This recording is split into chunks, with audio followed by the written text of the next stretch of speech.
नमस्कार मित्रांनो, आज या मालिकेमध्ये आपण पाहणार आहोत अन्नपूर्णा आजीने नातीसाठी पहिल्या वाढदिवसापासून ते आत्तापर्यंत वेगवेगळे गिफ्ट्स असे आणलेले असतात. सगळे जपून ठेवलेले असतात.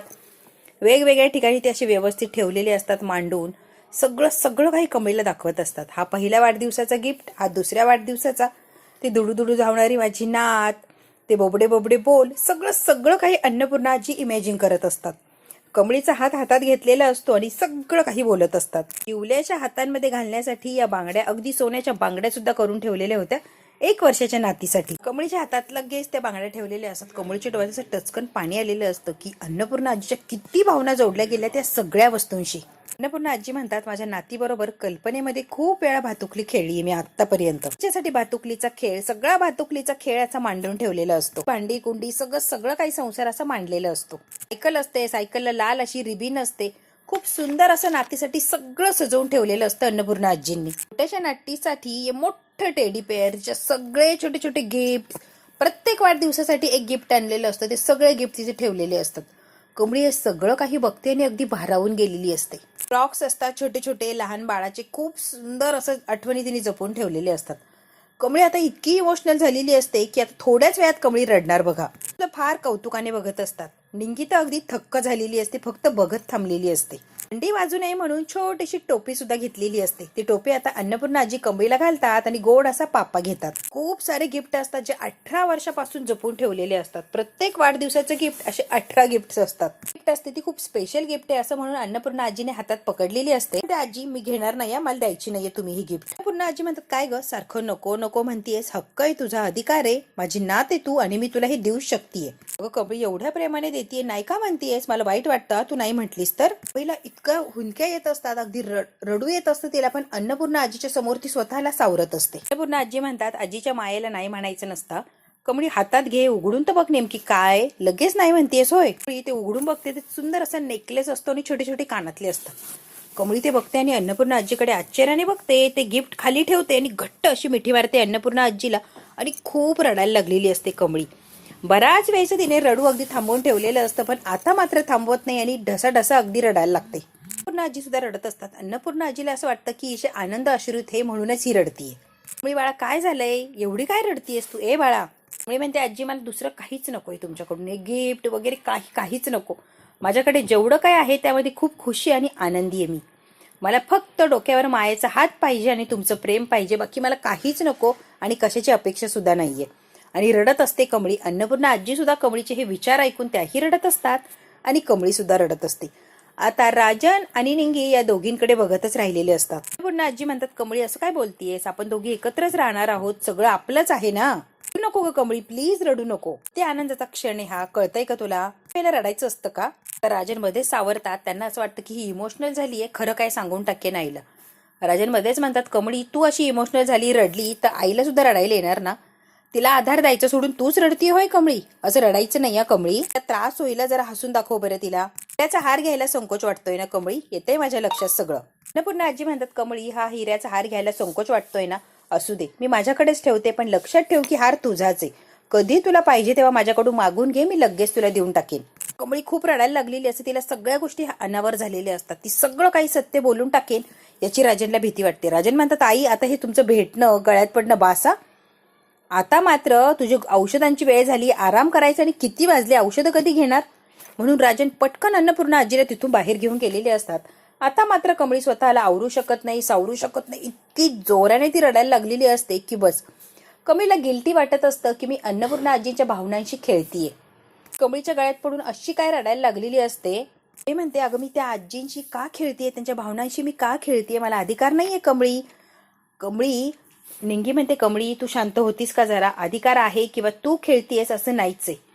जे काही चाललंय ते फक्त आणि फक्त अन्नपूर्णा आजीसाठी चाललंय ना, मग कमळी स्वतःला सावर की. सगळी रूम अगदी डोळे भरून बघते आणि खूप अशी रडत असते. इतकी रडायला लागलेली असते की आता खालीच बसून घेते आणि सगळी रूम अगदी डोळे भरून बघत असते. निंगी तिला सावरण्याचा प्रयत्न करते, पण कमळीला इतकं वाईट वाटलेलं असतं की ती रडू थांबवू शकत नसते. निंगी म्हणते, कमळे तू काय करत होती, तुला तरी कळतंय का ग. कमळी म्हणते, निंगे तुला तरी कळतंय का, सरळ सरळ आजीला फसवतोय, त्यांच्या भावनांशी खेळतोय आपण, हे योग्य आहे का. त्यांना जेव्हा सत्य कळेल तेव्हा काय परिस्थिती होईल त्यांची, आणि आपण जे वागतोय ते सगळं चुकीचं आहे. आपण त्यांच्या भावनांशी असं खेळण्याचा आपल्याला अधिकार नाहीये. निंगी म्हणते कमळे त्यांच्या चांगल्यासाठीच करतोय ना आपण, हे सगळं चुकीचं आहे कमळे, लक्षात येतंय का? तेवढ्यात राजन आलेले असतात. हो कमळी, सगळं चुकीचंच आहे. राजन म्हणतात कमळी तुझ्या मनात काय चाललंय मला कळतंय, तुझी उलघाल तुझी घालमेल सगळी काही कळतीये मला, सगळ्या गोष्टींचा भयानक असा तुला त्रास होतोय हे सुद्धा कळतंय या कमळी मला. राजन म्हणतात हे बघ आईला आपण सगळं काही सत्य सांगणार आहे, पण थोडा वेळ थांब ना, थोडा वेळ जाऊ दे, आईला जरा सावरू दे, मग सत्य सांगणारच आणि मी स्वतः सांगणार आहे. तिच्यापासून मी काहीच लपवून ठेवणार नाहीये. ती बरी व्हावी म्हणून आपण हे नाटक केलं आणि हे नाटक जे केलं त्यामुळेच ती बरी झाली हे सुद्धा तिला समजावून सांगणार आहे. त्यामुळे तिला धक्का वगैरे बसणार नाही. हळूहळू परिस्थिती बघून मी तिला सगळं सांगणार आहे. पण कमळी एवढं एकदम तिला सांगायला जाऊ नको हा, कारण तू जर एकदम तिला सांगशील तर तिला धक्का बसेल आणि परत आहे तिची परिस्थिती तशी होऊन जाणार, परत आधीसारखी झाली तर काहीच उपयोग होणार नाहीये. त्यासाठी कमळी प्लीज स्वतःला सावर आणि तिला काहीच सांगायला जाऊ नको. कमळी आता रडत असते आणि म्हणते हे बघा मी आजींशी खोटं बोलतीये आणि माझ्या आईने आणि आबाने खोटं बोलायला शिकवलेलं नाहीये. जे काय असेल ते खरं बोलायचं आणि खरं वागायचं, आणि मी आजींबरोबर सगळंच काही खोटं वागतीये बोलती हे मला सहनच होत नाहीये राजन काका. निंगी म्हणते कमळे आबा काय सांगायचे, चांगल्या गोष्टीसाठी जर खोटं बोलायची वेळ आली तर बोलायचं असतं. आबाच म्हणायचे आठवतंय का तुला, मग आपण हे चांगल्यासाठीच करतोय तर खोटं बोलायला थोडंसं खोटं वागायला काय हरकत आहे. काहीच स्वार्थ नाहीये यामध्ये, देवाला सुद्धा कळतोय ना. त्यामुळे कमळी उगाच वाईट वाटून घेऊ नको. राजन अगदी हात जोडतात, नतमस्तक होतात. तुझे आभार मी कधी कधीच विसरणार नाही कमळी. तू माझ्यासाठी जे काही केलंय ना ते कुणीच करू शकलं नसतं.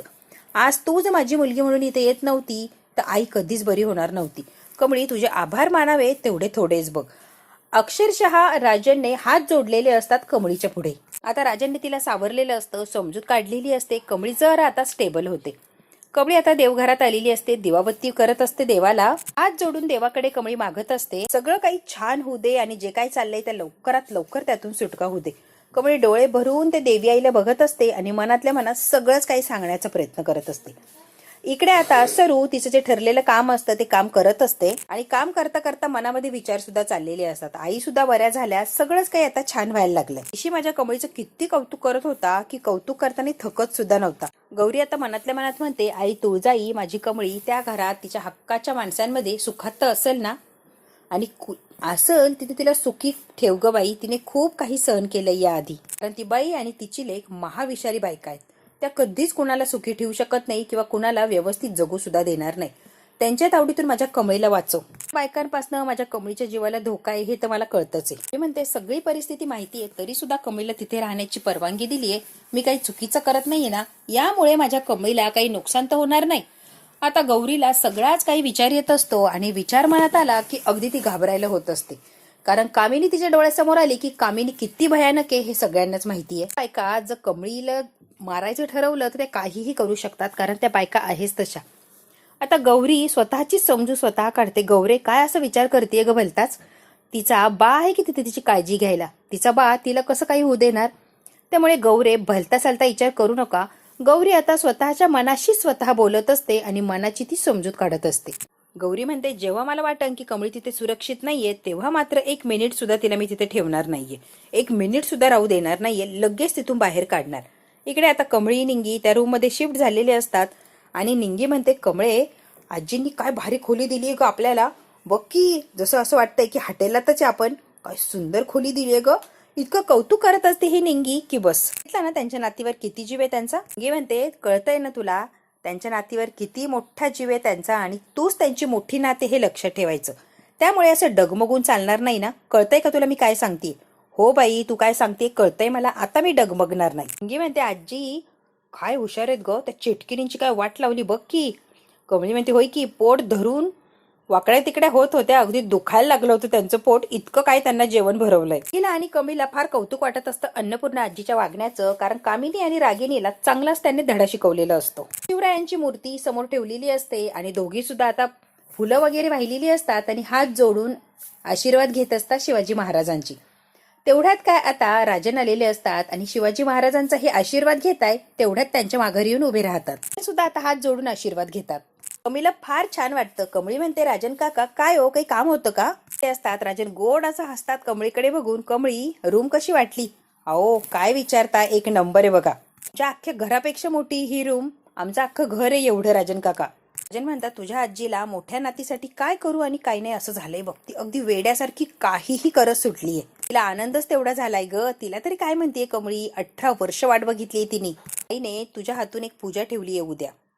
तिची मोठी नात परत आलीये, त्या आनंदात पूजा वगैरे ठेवायचं ठरवलंय. मी म्हटलं ठेव, तुला जर समाधान आणि आनंद मिळणार असेल तर काहीच हरकत नाहीये. म्हणते पूजा. राजन म्हणतात हो, आणि ती पूजा तुझ्या हातूनच करायची. येशील ना ग पूजा, येशील ना पूजेला? कमळी म्हणते हो येईल की. राजन म्हणतात हे सगळं काही घडतंय समोर येतंय ना, असा विचार येतो की जिथे कुठे माझी मुलगी किंवा आजीची नात असेल तुझ्यासारखी सेम टू सेम असायला हवी आणि तशीच असेल असं माझं मन सांगतंय. कमळी सारखं तेच सांगतंय. कमळी म्हणते गुरुजी मला 100% ओळखणार, म्हणजे ओळखणार की मी अन्नपूर्णा आजीची नात नाहीये. 100% कळणार की मी नात नाहीच, अन्नपूर्णा आजीची त्यांना फसवतीये. मग मी काय करू? राजन म्हणतात तुम्ही काही टेन्शन घेऊ नका, तुम्ही फक्त आत्ताचा आवरा, पूजेचं बाकीचं मी बघतो. कमळीला खूप टेन्शन आलेलं असतं या सगळ्याच गोष्टींचं. एक तर अन्नपूर्णा आजीला फसवते आणि पूजा आहे, पूजेसाठी सुद्धा खोटी नात खरी नात म्हणून बसणार, याचं सॉलिड असं टेन्शन आलंय कमळीला. तुळजाई मी खरंच काय करतेय ग? अन्नपूर्णा आजी एवढ्या पवित्र निर्मळ मनाच्या आहे आणि त्यांच्याशीच मी खेळ खेळतीये का भावनांचा? त्यांनाच फसवतीये, त्यांच्याच भावनांची मी खेळ मांडलाय का? खरंच तुळजाई मी चुकीचं वागतीये काय ग?